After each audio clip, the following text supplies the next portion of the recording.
going gets tough, the tough must get going. Especially when leaders become misleaders and mentors become tormentors.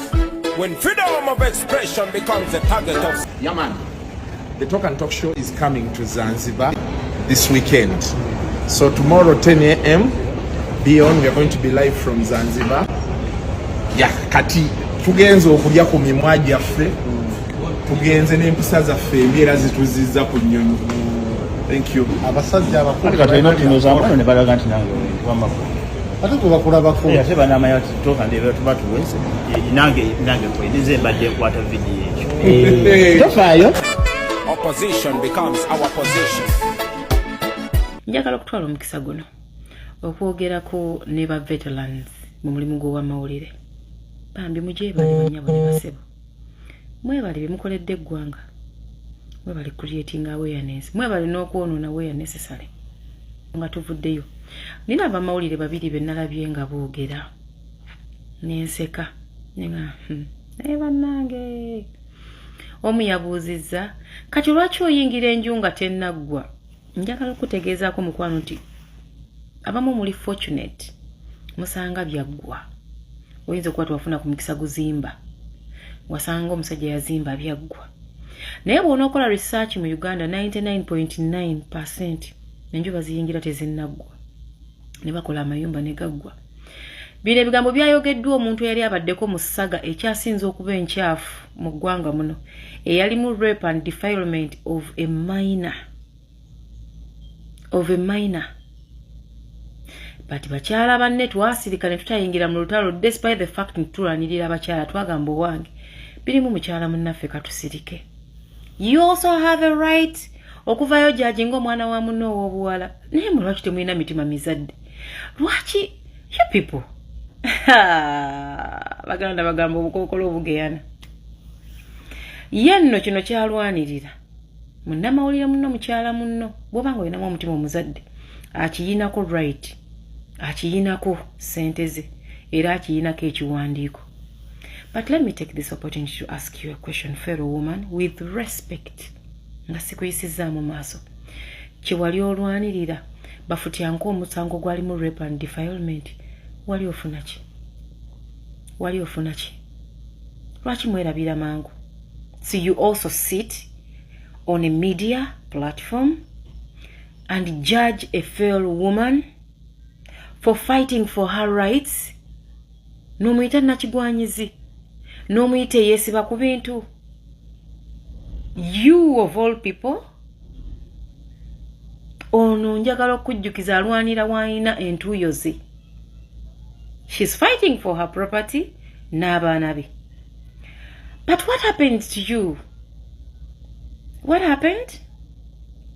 Ku myaka gye emito gy'alina, bwe wali ku myaka gye mu mawulire, wali olinamu ekintu ky'osobola okugamba abantu nti look at this? Wali wadde omuwa credit n'omusupportinga. So literally you're also supporting a fellow woman bamukasuka ebweru simply because mugula emikwano gino egyalayisi at your age. No, this is wrong. Banange ekikyamu kibeere nga kikyamu tukikonde eminge. Ekikyamu kibeere nga kikyamu tukigobe. N'otula ku platform yo ku myaka gyo mutuvumaganyiza yalabbe.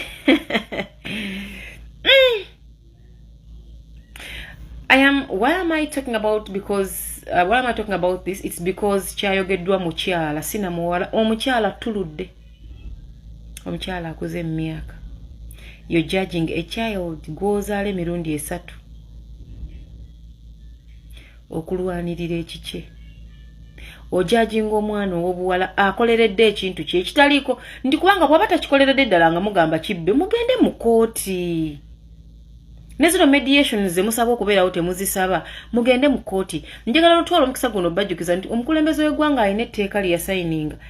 Boyfriend oba girlfriend for as long as you have proof nti owangadde naye mujja kugabana ebintu. Mulekerawo okulinyirira abaana ab'obuwala. Bannange mukikomye. Ate kiruma nnyo nga bakazi bannaffe mmwe mu flaunting ebitwe byammwe ebyo ebikalu nga batulugunya bakazi bannammwe. bad abamu you tetulina kyakubakolimirako tetukirina because you've seen it all. Ddala bw'obanga ddala okakasa mukyala munnange nti omwana ono omuto ow'obuwala yabba nga bw'oyogera wabyogedde ku mpewo yeesibye mu maka yayingidde mu nju etannaggwa.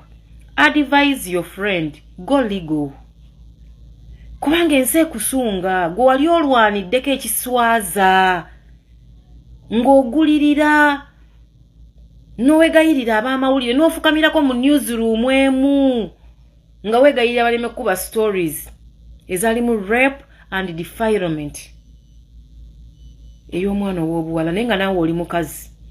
You stood up, defended it. Kati gw'ojjawa right egaana ono alwanira property kwalina entuuyo ze ng'oli muzadde watya nga abadde mwanawo eriyo aboogera ne batanyuma nga bambi bo banoonya views and comments naye ate abakyala temwali kikoze kubanga abaganda bagamba kino kidaala ye kakati gwe tubikujjukiza atukujjukiza engeri gye wava eri tukujjukize tujeyo stories tudemo zi reposting. Is that what you want? Tukujjukizeemu katono kubanga kino kyokola bakiyita boonoonyi kunenya boonoonyi bannaabwe to sin in a different way. That is what you're doing. You've ever fought toothless for something that was not even worth it. N'ofuuka ekisekererwa, n'ofuuka example embi eri abaana n'abantu abakulu. Onenye onazze mu lutalo mu ngeri y'omu gye wajja mu lutalo naye ng'ono alwanira property gye yateekako akasente kyalinako amaanyi ge. Naye mmwe bantu mmwe abakazi b'ennaku zino Katonda emitima yatuwa biti mmwe muleetera abasajja okutujolonga ennyo because buli we bakola ensobi balina abakazi ababasupportinga balina bannyaabwe balina bannyina bababeera bannyina baganda baabwe balina nammwe bagiwadde omuliro. Naye nze vidiyo yange ngenda kugimaliriza nga nkugamba nga bw'ogambye nti ono nakigwanyizi yeesiba ku nju agiyingire tennaggwa lwaki agiyingira for all the things you said. Mbadde nkusaba advise your friend go legal. Bino byeyogera bikuswaza mukazi munnange kubanga wetuteeka olutalo lwo olw'emyaka egiwere mabega luwalwana ku minzaani n'olwona omwana ofuuse kisekererwa. Muleke bakazi bannammwe abakazi mujjewo obukyayi bwe mweyinako. Omuntu ne bw'omukyawa tolibeera ye ate naye talibeera ggwe. Abakyala bannange muyiga okubanga twerwanirira.